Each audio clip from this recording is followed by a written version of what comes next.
સોમવારથી શુક્રવાર ઓપીડી શરૂ હોય છે. પછી આપણે અહીંયા બાળકોના ડૉક્ટરો આવે છે, સ્ત્રીઓના ડૉક્ટરો આવે છે અને આમાં આપણે અહીંયા ડાયાબિટીસ, બીપી તેઓને લોકોને સારવાર આપવામાં આવે છે. અહીંયા આપણે આરબીએસ ટીમ પણ છે. તમારું સ્ક્રીનિંગ કરવા માટે આવે છે ને સ્કૂલમાં, એના માટેનું ચેકિંગ કરવા આવે છે ને. આરબીએસ ટીમ છે, પછી લેબોરેટરી છે આપણે ડિયાગ્નોસ્ટિક કરવા માટે, મેલેરિયાની તાવ છે એના માટે. પછી આપણે એએનએમ ગ્રુપ છે, ત્યાં આપણે બાળકોનું સેશન પણ થાય છે, રસીકરણ, ડોગ બાઇટ છે. પછી ઘણા આપણે પ્રાથમિક સારવાર આપણે મળી રહે છે.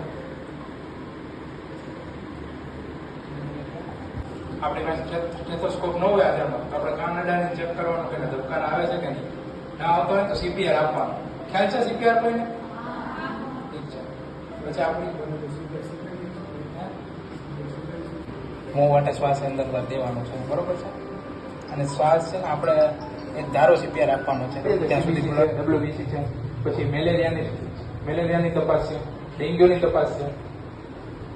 પછી આપણે હાલ છે ને 100 દિવસની ટીબીની ઝુંબેશ ચાલે છે. આપણે ટીબીનો વિટામિન્સ, મિનરલ્સ, કાર્બોહાઈડ્રેટ, પ્રોટીન આ બધા જે 6 તત્વો મેઇન આપણા શરીરમાં જરૂરી છે, જેમાંથી પૂરતા પ્રમાણમાં મળતા હોય એવો જે ખોરાક છે એને પૌષ્ટિક આહાર કહેવાય. બરોબર છે. એક તો સવારે સ્કૂલે આવી ત્યારે હળવો ફાવે એવો નાસ્તો કરીને આવવાનું, બપોરે વ્યવસ્થિત રીતે જમી લેવાનું, રાત્રે સરખું જમી લેવાનું, બહારનો ખોરાક નથી ખાવાનો.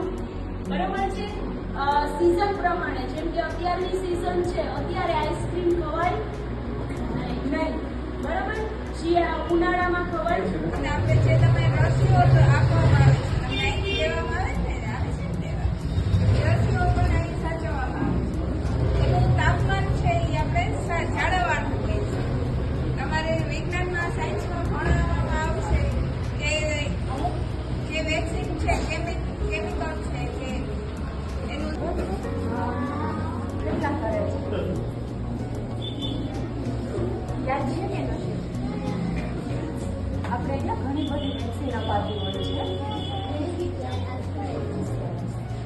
આપણે ફીવર રોગ છે, ત્યાં નાના બાળકોને જન્મથી લઈ તો 16 વર્ષ સુધીના બાળકોને વેક્સિન આપવાની હોય છે. એમાં ટીબીની હોય છે, મોટી ઉધરસની હોય છે, ગળાના સોજાની હોય છે, ધનુરની હોય છે. એવી રીતે અલગ અલગ